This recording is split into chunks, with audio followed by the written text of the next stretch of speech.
ibyo humwe none wese Imana turihaga Yesu mwana w'Imana waduhaye isezerano aratuga ngo nuko ndi kumwe namwe iminsi yose yabwiye abigishwa agiye kubasezera arambwira ngo nahawe utware mu isi no mu ijuru nuko nimugende muvuge ubutumwa bwiza abazemewe ngo muzababatize mu izina ry'Imana Data n'Umwana n'Umwuka we kandi ngo dore ndi kumwe namwe kugera ku mpera y'isi ndi kumwe namwe n'ibibazo byashize kuzigenda natwe no mu rufu no mu gahinda izibana natwe ndadusiga ni inshuti utaduterera ni inshuti wo kure yawe iziba kure yawe mu gahinda iziba kure baguza bawe iziba kuba muri sekushijo iziko ejo bundi namugenda ahantu nari mfite akabazo kideho cyandemereye nari ngiye rusanga mungere tambusariya muhandaza numva akaririmbo gatibuka ngo Yesu Kristo nshuti magara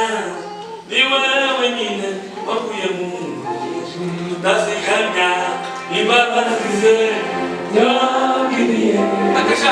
nakashaka Yesu izo numva kubuzima mutima utakakuruka nakagenda ngo nzakugeza neza ikutiba numva kumutima utuza ngo ngeretse yari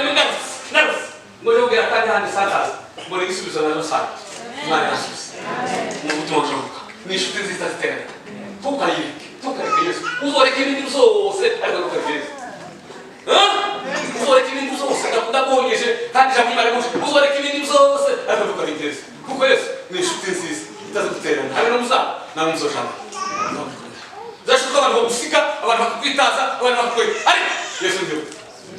namukuneza reka muterese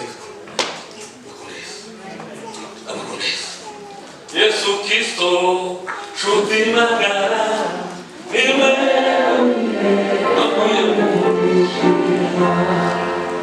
bila yavuze ngo reka kwamaga menshi n'ushaka kumutima utangura noja kuneza kwatwamwari kandi abantu bakubita akuneza bila yavuze ngo yaduhumuriza ashimwe Imana Data ngo ise iwe wakuze ngo yiri kumure cyose iduhumuriza mu makuba yacu kugira ngo natwe tubone ko duhumuriza umuri kugira ukomere twashushoje dushimye taturufi umuri babonye hafi kuzobona Umwami Yesu ari gushaka tori ngo azare n'umugeni ari mu biro cyane aba umugeni wa Yesu bitegura ngo yaje gushaka bishatse uyu mugeni maze kwememuka ngo abaze ko niwe asanga iteka ngo akamenya ko sisi na nyina akazamya bisogeze bale nakijambo y'Imana